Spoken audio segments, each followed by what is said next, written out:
Assalamualaikum warahmatullahi wabarakatuh. Perkenalkan, nama saya Siti Sulatun Najiah dengan NIM 44452400026. Saya dari kelas 4B. Jadi, pada kesempatan kali ini saya akan menjelaskan tentang pelayanan kapal di pelabuhan, mulai dari pengertian hingga berbagai bentuk pelayanan berdasarkan pihak yang terlibat.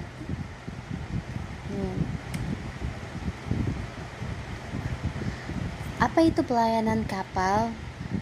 Pelayanan kapal di pelabuhan adalah seluruh kegiatan yang dilakukan untuk memenuhi kebutuhan kapal selama berada di pelabuhan, mulai dari kapal datang hingga berangkat.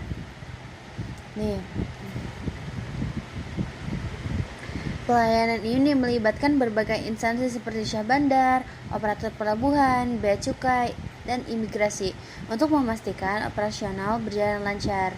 Terus, pelayanan ini juga bertujuan untuk menjamin keselamatan pelayaran, memperlancar arus barang dan penumpang, meningkatkan efisiensi waktu dan biaya operasional kapal.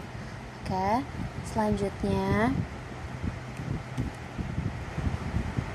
selanjutnya ada bentuk-bentuk pelayanan kapal di pelabuhan. Sebentar ya, ini agak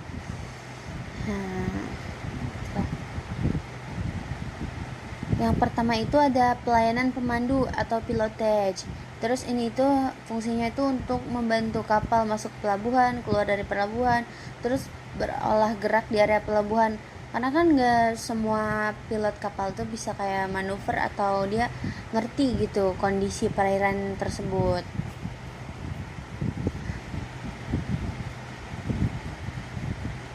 Ini contohnya ya, ada di gambar yang itu tuh yang sebelah sini nih. Nah, yang ini. Terus yang kedua itu ada pelayanan penunda. Pelayanan penunda menggunakan kapal tunda atau membantu kapal besar saat sandar atau lepas dari dermaga. Ini dua nih kayak menarik atau mendorong kapal besar. Jadi mereka yang ini nih. Jadi mereka itu gunanya untuk menarik atau mendorong kapal besar, terus membantu kapal saat sandar atau lepas.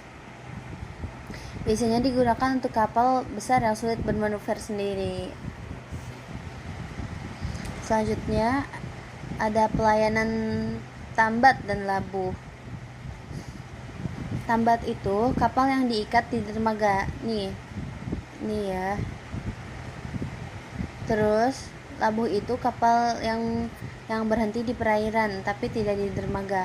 Fungsinya tuh menjaga posisi kapal tetap aman, mengatur antrean kapal. Terus pelayanan ini diaturnya sama Pelindo sebagai operator pelabuhan. Terus diawasi oleh kesyah bandaran dan otoritas pelabuhan untuk menjaga keselamatan dan ketertiban. Yang selanjutnya tuh ada pelayanan bongkar muat. Kegiatannya tuh membongkar barang dari kapal terus memuat barang ke kapal. Terus alat yang digunakannya itu ada kren, forklift, conveyor. Terus pelayanan ini dilakukan oleh perusahaan bongkar muat atau tenaga kerja bongkar operator bekerja sama dengan operator pelabuhan. Contohnya itu seperti Pelindo.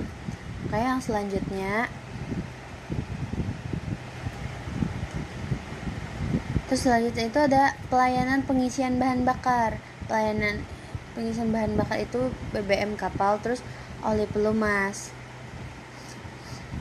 Biasanya dilakukan oleh perusahaan penyedia bahan bakar atau energi, contohnya seperti Pertamina atau perusahaan swasta lainnya ya.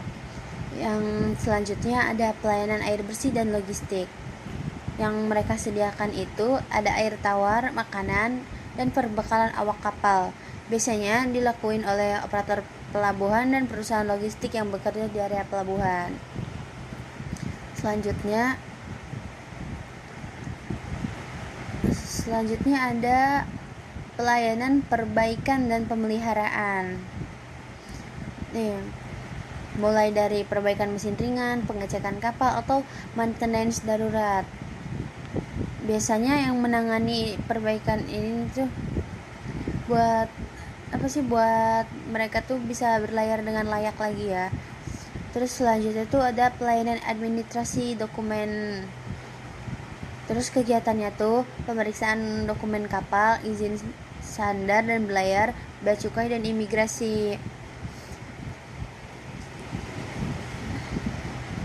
Terus selanjutnya ada pelayanan dan keamanan keselamatan, meliputi pengawasan pelabuhan, penanganan keadaan darurat, pencegahan pencurian dan kecelakaan. Keamanan tuh biasanya ya ke Syah Bandaran dan otoritas tuh yang kayak mengawasinya. Terus aparat keamanan seperti Polair, terus TNI AL. Tujuannya untuk menjaga keselamatan kapal, awak dan barang. Jadi kesimpulannya tuh ya, pelayanan kapal di pelabuhan melibatkan banyak pihak seperti Syah Bandar, operator pelabuhan, bea cukai, imigrasi, dan perusahaan terkait lainnya ya. Semua pihak ini bekerja sama untuk memastikan kapal dapat beroperasi dengan aman, lancar, dan efisien. Sekian yang dapat saya sampaikan. Mohon maaf atas kurang dan lebihnya. Terima kasih.